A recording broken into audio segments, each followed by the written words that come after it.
Bonjour Konafoni, bienvenue chez moi.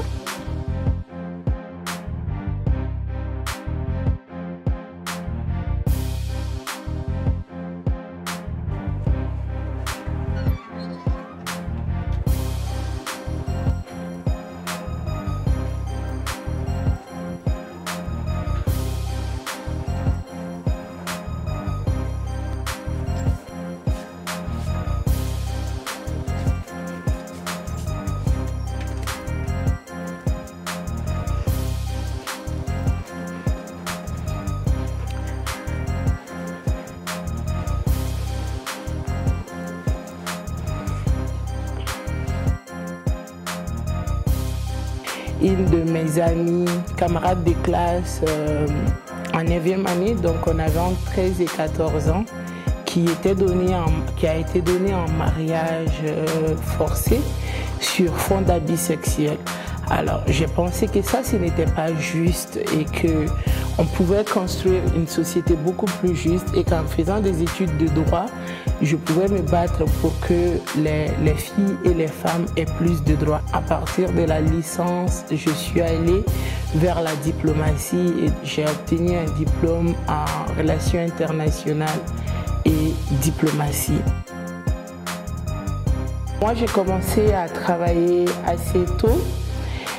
Déjà comme bénévole, à l'âge de 18 ans, j'ai adhéré à Amnesty International et j'ai d'abord été membre d'un club, ensuite responsable d'une antenne et donc d'un ensemble de clubs.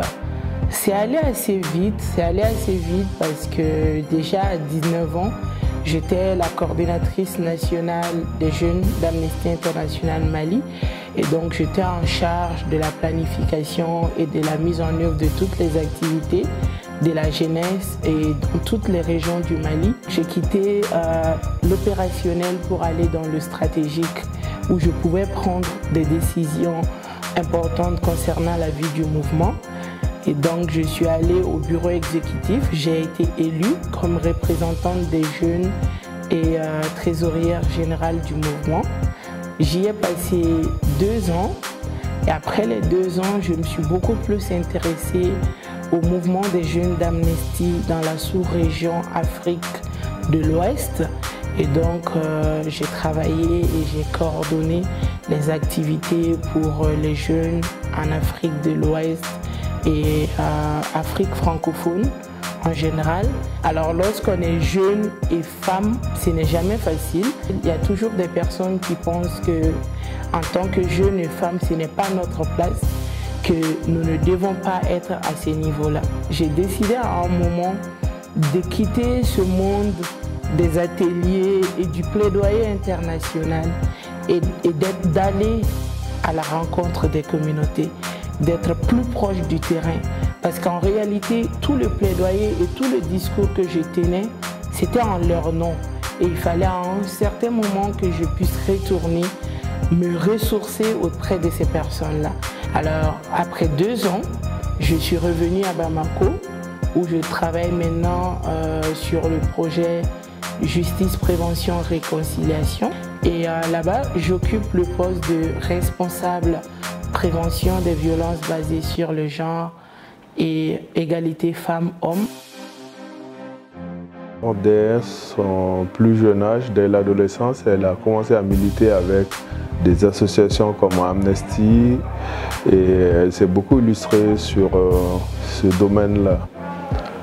C'est quelqu'un de très bien, de pétillant. Mouna m'a apporté énormément de choses dans le sens où elle a le sens de l'écoute, elle a le sens de l'engouement, elle sait toujours ce qu'elle veut et elle sait vers quelle direction elle va. Elle a envie de faire plaisir à tout le monde et ça, ce n'est pas possible.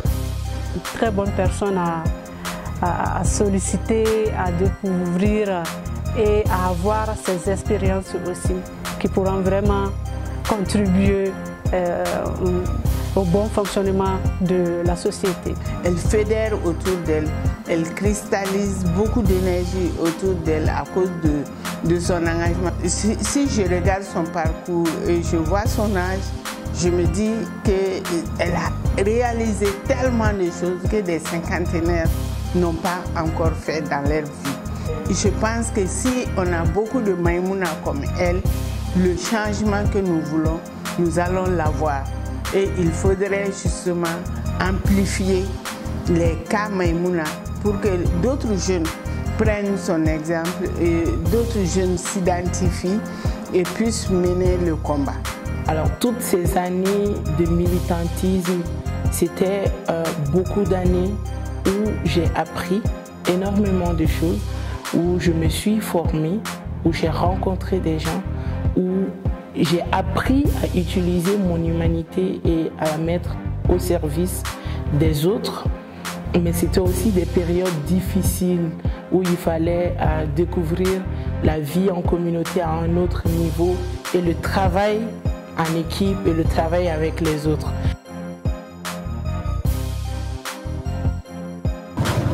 Au revoir, Kunavoni.